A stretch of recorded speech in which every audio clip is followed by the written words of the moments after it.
overpriced. Alam ko na, yan usually yung sinasabi nyo about OPPO Reno products. But in this case, for the OPPO Reno11 5G, totoo nga ba?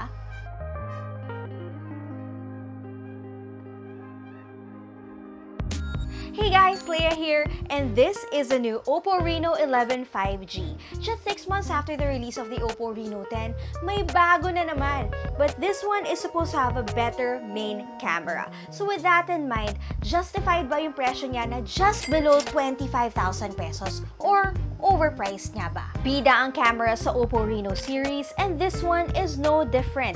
It has a 50 megapixel main shooter, which is lower than the Reno 10 64 megapixel main camera, but it has a new Sony sensor and OIS. Alam naman natin that megapixel count isn't everything, so here are some sample shots.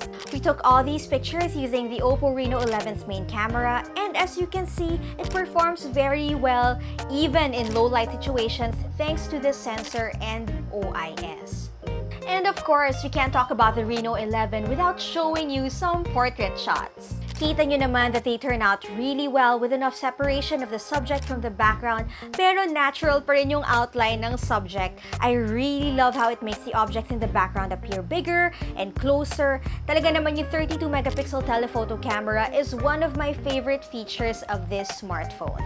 As for the video capability of this smartphone, both the rear and the front cameras can shoot 4K but walang stabilization. So the moment that you turn on stabilization, nagiging siyang 1080p. So, if you really want to shoot in 4K, I recommend you bring a tripod or a selfie stick with a stand. Just avoid yung mga moving shots.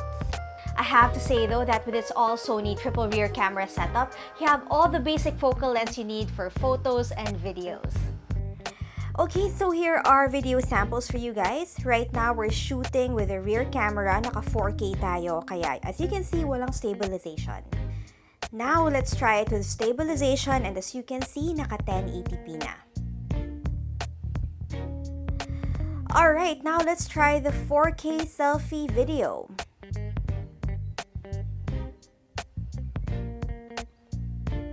And now, let's turn on stabilization, kaya again, 1080p ulit. Now, let's talk about the design.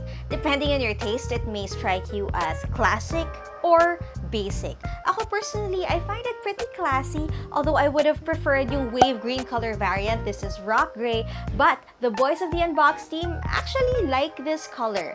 It has this brushed finish, kaya it's practically smudge proof, which I really appreciate. In fact, if maingat ka sa phone, I'd say you don't even need a case for this one.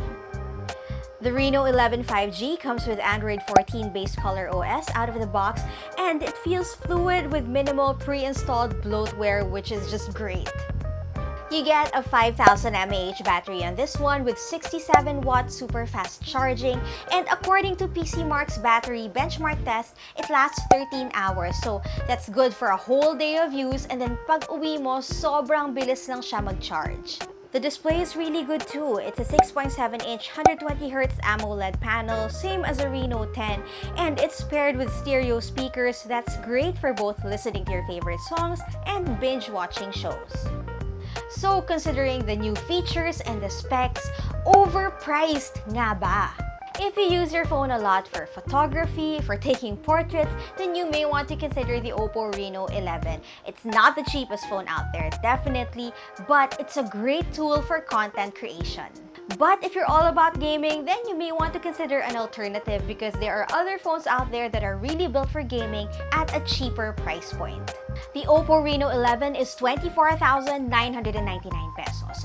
So tatanungin ko kayo, overpriced ba o sakto lang? Let me know in the comments. Follow us on Facebook, on Instagram, and on TikTok. My name is Leia. I'll see you guys again next time. Bye!